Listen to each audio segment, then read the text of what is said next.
बिस्मिल्लाहिर्रहमानिर्रहीम। अस्सलामु अलैकुम वरहमतुल्लाहि वबरकातुहू। वालेकुम सलाम रहमतुल्लाहि व बरकातहू। मैं उम्मीद करूंगा जी आप सब अपने अपने घरों में खैरियत से होंगे और वालेकुम। अल्हम्दुलिल्लाह मैं भी खैरियत से हूँ। अभी थोड़ी देर पहले ग्रुप के अंदर तारक साहब का मैसेज पड़ा था। यकीन माने उसी वक्त दिल से दुआएं निकलना शुरू हो गई कि अल्लाह ताला उनको खैर आफियत से वापस घर में लेके आए और अल्लाह उनको आमीन। सेहत और तंदुरुस्ती दे।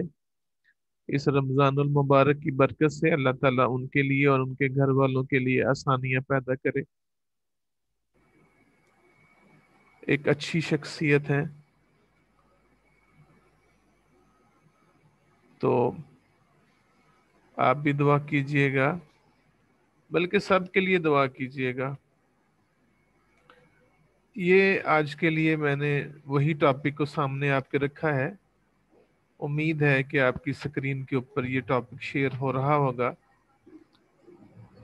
लबीक मैयरेबल सेट का टॉपिक था और किसी सेट के लिए कि वो लबीक मैयरेबल सेट कब होगा जो कि एक रियल नंबर का सबसेट है, उसके लिए ये वो टेक्निक है, वो मरहला है जिस पे पूरा उतरेगा तो फिर हम कहेंगे कि वो मैयरेबल सेट है। कि हर आर के सबसेट के लिए जिसे हम ए बोलेंगे वो एक टेस्ट सेट कहलाएगा। एक तरफ उसका अपना लबीग आउटर मेयर और दूसरी तरफ ई के ए के साथ और ई कंप्लीमेंट के ए के साथ इंटरसेक्शन का लबीग आउटर मेयर का सम बराबर आए। जब आप किसी भी क्वेश्चन के अंदर किसी भी सेट को लबीग मैयरेबल सेट साबित करना चाहते हैं तो आपने इसी कसवटी के ऊपर पूरा उतारना है उस सेट को। मगर इसके अंदर मैंने ये भी बताया था कि थोड़ी सी गुंजाइश ये है कि ये जो रिजल्ट है ये सभी के अंदर होल्ड करेगा। यानी measure of A less than equal to measure of A intersection E और measure of A intersection E complement सबके लिए होल्ड करेगा। तो फिर सवाल इतना रह जाएगा कि अब आपने जब भी किसी सेट को मैयरेबल साबित करना होगा तो बस ये इनइक्वालिटी साबित कर दें, ये वाली, इसकी जरूरत नहीं है, बस ये वाली काफी है, तो इंशाल्लाह वो सेट मैयरेबल साबित हो जाएगा। इसके साथ ही आगे रिजल्ट थे कि कोई सेट मैयरेबल हो तो उसका कंप्लीमेंट भी मैयरेबल होता है, और अगर दो सेट का यूनियन लें तो वो भी मैयरेबल होगा। अगर मैयरेबल सेट है इंटरसेक्शन भी मैयरेबल सेट का मैयरेबल होता है और इंटरसेक्शन भी मैयरेबल होता है। सवाल ये है, अब आगे चलना है हमने,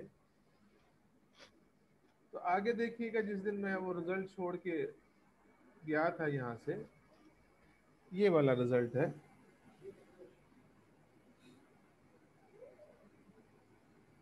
यहां से शुरू होता है ये वाला, ये आपको नीचे नजर आ रहा होगा।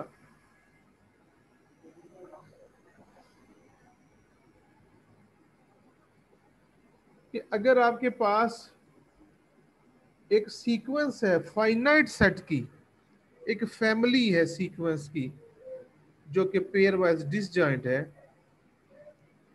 तो M star A intersection union of E I बराबर होगा summation M star A intersection E I. ये आपके पेज के बॉटम पे आपको ये थ्योरम नजर आ रहा है, ये आपने साबित करना है। और ए यहाँ पे कोई भी रियल नंबर का सबसेट है। ये एक बड़ा इंपॉर्टेंट रिजल्ट है। कुछ रिजल्ट ऐसे होते हैं कि जो बज़ाहिर खुद से कोई इतनी अहमियत नहीं रखते, मगर आगे चल के किसी एक बड़े प्रॉब्लम के अंदर वो एज ए की रोल अदा करते हैं, मॉडल रोल अदा करते हैं, कि उनका इस्तेमाल बहुत ज़रूरी हो जाता है वहाँ पे। तो ये भी एक की रोल है, इसका इस्तेमाल आगे जाके किसी प्रॉब्लम में हम करेंगे।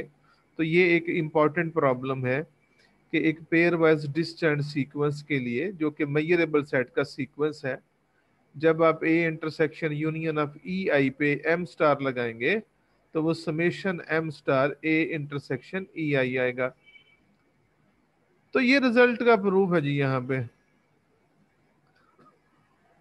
और उसे इसने प्रूव किया है इंडक्शन मेथड से। इंडक्शन मेथड से प्रूव किया है, ये देख लें। और आपको पता होगा कि मैथमेटिकल इंडक्शन क्या होता है।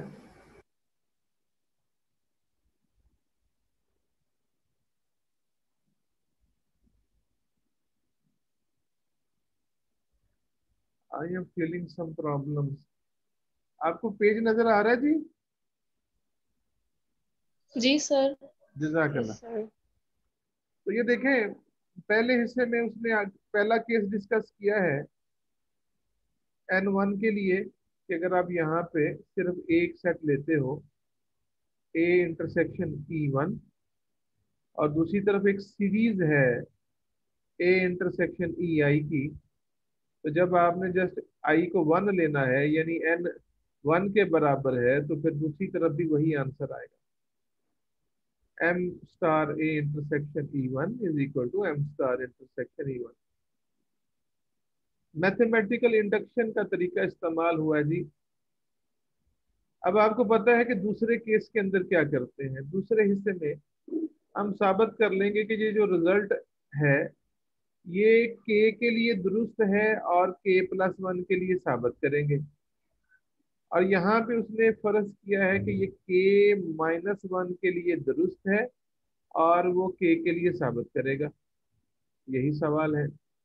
तो जब आप k-1 के लिए अज्यूम कर लेते हैं कि मेरा ये जो रिलेशन है ये दुरुस्त है, तो इसका मतलब ये है कि A intersection union from I1 to k-1 E K, यहाँ ई आई लिख देते तो बेहतर था, तो वो बराबर आएगा summation M star A intersection E I I from 1 to k-1। ये अज्यूम कर ले कि ये दुरुस्त है, और साबित करेंगे कि ये k+1 के लिए के लिए भी दुरुस्त है। तो देख लें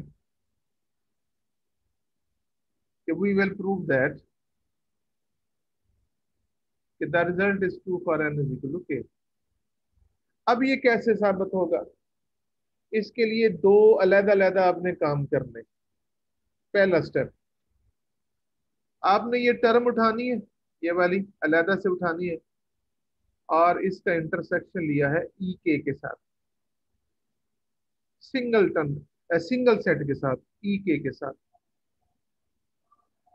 यहाँ पे एसोसिएटिव लॉ का इस्तेमाल करके इंटरसेक्शन को बाहर लिख लिया है, और यूनियन ऑफ ई के और ई के को इंटरसेक्शन ई को अंदर लिख लिया। इस तरह एसोसिएटिव लॉ इस्तेमाल किया।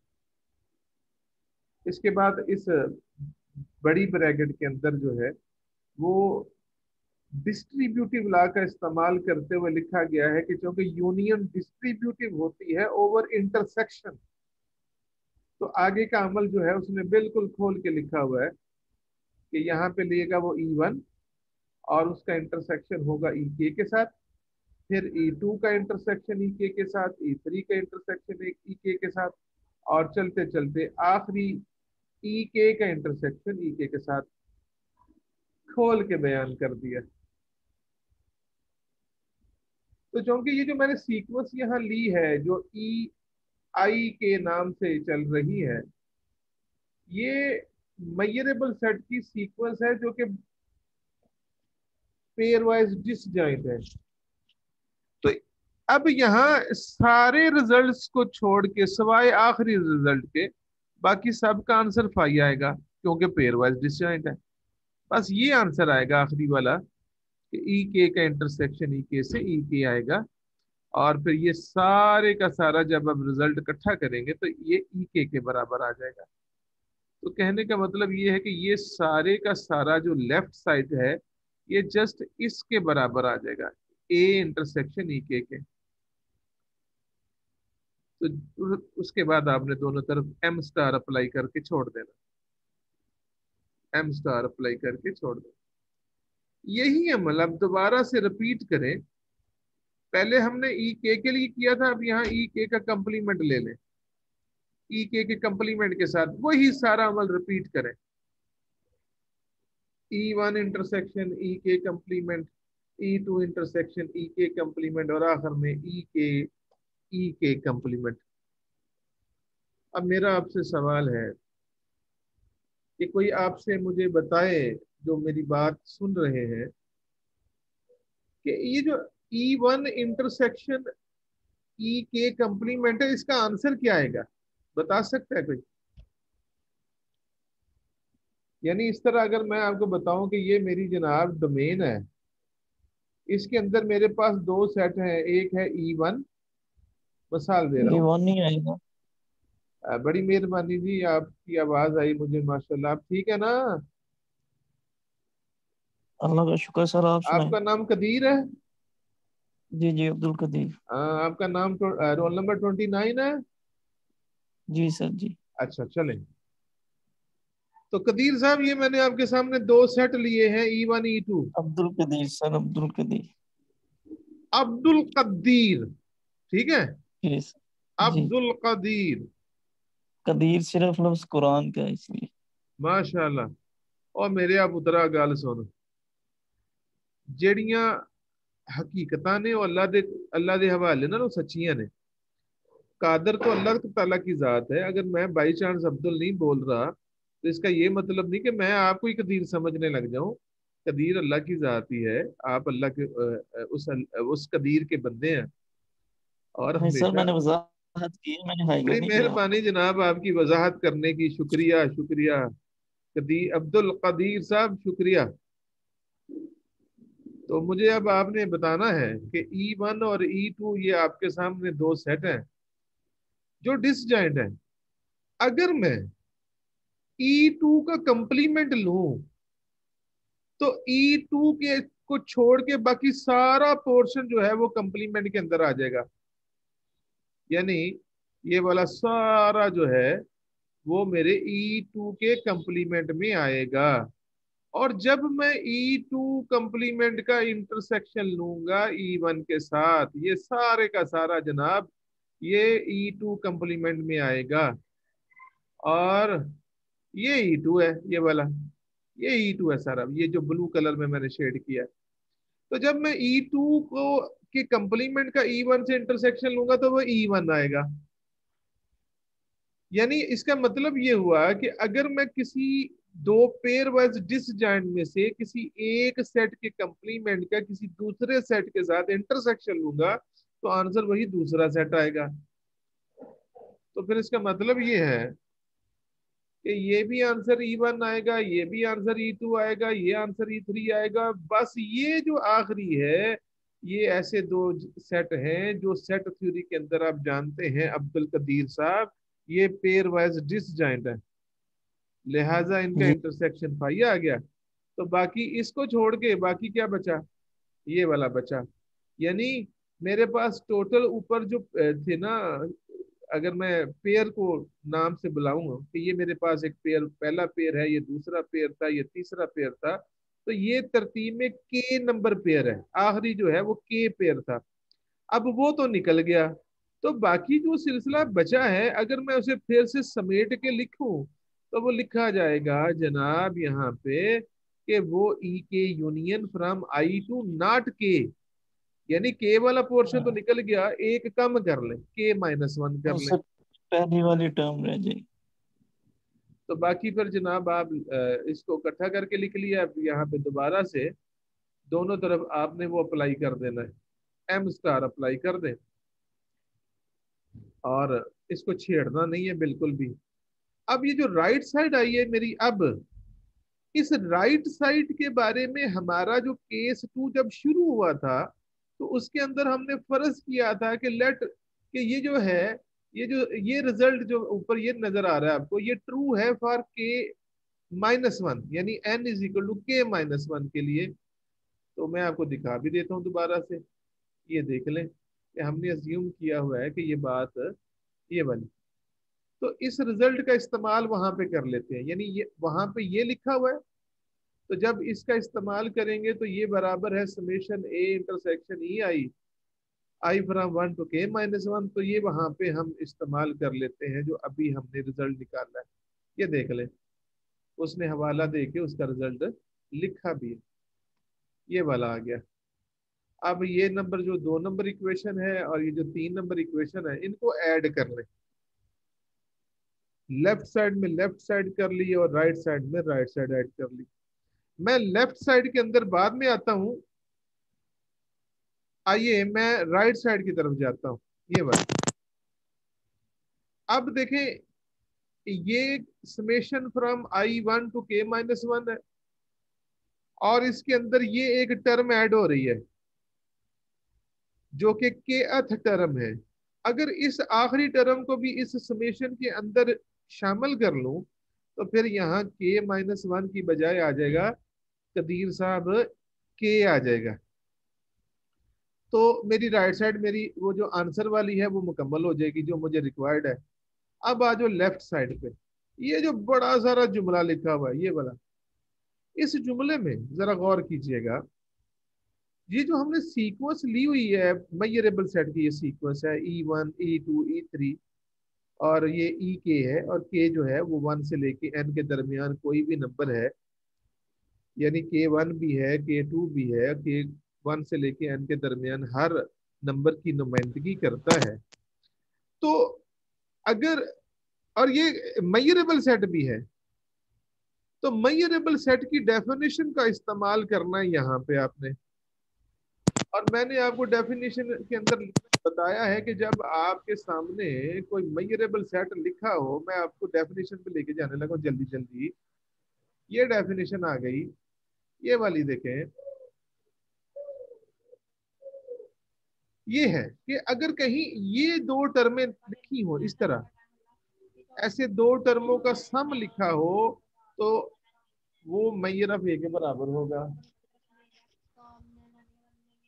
एम स्टार ए के बराबर होगा, बशर्ते कि जब हम ये कहते हैं कि उसको सेट ई है वो मैयरेबल है।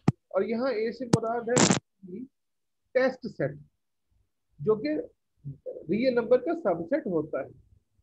तो जब आप बेशुमार सेट रियल नंबर से लेते हो, फिर उनका यूनियन भी लेते हो, उनका इंटरसेक्शन भी लेते हो, उनका कंप्लीमेंट भी लेते हो, उनका डिफरेंस भी लेते हो, सब कुछ करते हो, तो रहता तो वो वापस उसी सेट के अंदर है ना, वो कौन सा बाहर चला जाता है। तो अब ये जो है आपके सामने, ये जो बड़ा सा पोर्शन ये वाला जो ई के साथ लिखा हुआ है, यहाँ पे भी है यहाँ पे भी है, आप इसको फिर से कोई बी सेट का दर्जा दे दें, और इस अंदाज से अब इसको देखिए कि चूंकि ई के जो है वो एक मेजरेबल सेट है, और मेजरेबल सेट जो है वो हर टेस्ट सेट बी के लिए जब उसका ये आंसर जो राइट साइड में है 2 का सम है, ये बी के मेजर के बराबर आएगा, जो यहाँ पे बी बतौर किसके काम आ रहा है, ए इंटरसेक्शन यूनियन ई के। तो ये एक टेस्ट सेट होने की वजह से जब आप अगली लाइन में जाएंगे तो अगली लाइन में जस्ट आप measure of A intersection union E के लिख देंगे, और जब आप इतना लिख देंगे तो आपका काम बन जाएगा, क्योंकि आपने यही साबित करना था कि मेरा जो रिजल्ट के माइनस वन के लिए दुरुस्त है, मैंने साबित करना था वो के लिए भी दुरुस्त है। तो इंडक्शन मेथड कहता है कि जब आप ये 2 केसेस इस तरीके से साबित कर देते हैं, तो फिर वो कहता है hence the result is true for all values of N. तो आपने इसे पल्ले ठीक बांध हो लेना, गया, इसे पल्ले ठीक हो बांध गया। लेना जी। शुक्रिया अब्दुल कदीर साहब, जजाकल्लाह। अब इसी के अंदर उसने एक छेड़खानी की है कि वो कहता है कि यहाँ जो टेस्ट सेट आपने ए लिया है, क्योंकि वो आर्बिट्ररी है, वो कोई भी रियल नंबर का सबसेट है, तो अगर उस आर्बिट्ररी चॉइस के अंदर बजाते खुद अगर आर आ जाए तो फिर क्या होगा, कि यानी इस ए की जगह अगर आर आ ये जाए, छोटा सेट आ जाएगा, तो जब आप आर ले लेंगे, तो इंटरसेक्शन जब ले। आर का इंटरसेक्शन यूनियन से लेंगे तो यूनियन आ जाएगा खुद ही, और यहाँ जब आर का इंटरसेक्शन ई आई से लेंगे तो वो ई आई आ जाएगा। तो ये भी एक बड़ा इंपॉर्टेंट रिजल्ट आ जाएगा। इस तरीके से हमने ये रिजल्ट निकाल लेना है जो कि मेरी एडिटिव प्रॉपर्टी को साबित कर रहा है कि जो मेजरेबल सेट होते हैं, इस रिजल्ट के बाद उनके बारे में हम बोलेंगे कि जो मेजरेबल लबीग मेजरेबल सेट होते हैं वो फाइनाइटली एडिटिव होते हैं। यानी उसमें ये होता है कि एक तरफ यूनियन का वो सीक्वेंस का यूनियन होता है और एक तरफ उन तमाम सीक्वेंस के इंडिविजुअल वैल्यूज का सम होता है। अगर वो बराबर आ जाएं तो इसे कहते हैं एडिटिव प्रॉपर्टी। क्योंकि यहाँ जो इंडेक्स है वो वेरी करता है फाइनाइट नंबर्स के लिए, तो इसलिए हम यहाँ बोलेंगे कि ये क्या है, फाइनाइटली एडिटिव है। और ये फाइनाइटली एडिटिव है जब आपके पास सीक्वेंस जो मेजरेबल सेट की है वो पेयर वाइज डिसजॉइंट हो। इसी चीज को, इसी रिजल्ट को दोबारा से pair wise disjoint measurable set के लिए कंसीडर किया जा रहा है, मगर अब की बार जो सेट की जो कलेक्शन है मेजरेबल सेट की वो फाइनाइट नहीं है, वो इनफाइनाइट है, यानी इन्फिनिटी है। तो यहाँ पे इंडक्शन का तरीका इस्तेमाल नहीं किया गया। मैं उम्मीद करता हूँ कि जब आप इसको पढ़ेंगे तो एक लिमिटिंग अंदाज में इस्तेमाल करते हुए इसने इसको प्रूव किया है। ये 3-4 लाइनें हैं, उम्मीद है कि आप पढ़ लेंगे। मोनोटोनिक प्रॉपर्टी का इस्तेमाल किया है उसने यहाँ पे और उसको प्रूव किया है। अगर आपको समझ आ जाए तो अच्छी बात है, वरना मैं रहनुमाई कर दूंगा। क्यों अब्दुल कदीर? नहीं सर, आप आगे चले, हो जाएगा। हाँ ठीक है, जज़ाकल्लाह। बाकी दोस्तों से भी रिक्वेस्ट है कि अगर आपको कहीं प्रॉब्लम आए तो मुझे बता दीजिएगा। और इसी रिजल्ट के अंदर दोबारा से फिर वो छेड़खानी की गई है कि अगर इस रिजल्ट के अंदर जो कि हमने पढ़ लिया कि इन्फिनिटी के लिए भी दुरुस्त है, तो जब यहाँ पे भी आप आर ले लेंगे टेस्ट सेट ए की जगह, तो फिर उसके अंदर भी ये रिजल्ट आपको मिलेगा, जिसके बाद आप कहेंगे कि अगर आपके पास जो मेजरेबल सेट्स हैं वो इनफाइनाइट हैं तो उनका जो काउंटेबल यूनियन है उसका मैयर जो है वो समेशन ऑफ एम ई आई के बराबर है। मतलब ये कि अब पता ये चला कि जनाब ये जो countable union of measurable sets है ये काउंटेबली एडिटिव भी है। ये आगे अभी जो हमने साबित किया वो था फाइनाइटली एडिटिव। सब एडिटिव और एडिटिव में ये फर्क होता है कि सब एडिटिव में इक्वालिटी होल्ड नहीं करती जनरली, यानी फॉर एवर कि एक केस में वो इक्वालिटी होल्ड करेगी, वरना बाकी तमाम केसेस में आंसर जो है वो इन इक्वालिटी के साथ चलता है। एडिटिव के अंदर इक्वल आता है। तो measure of union of E I from I1 to infinity is always equal to summation measure of E I. अच्छा जी, आगे चलते हैं।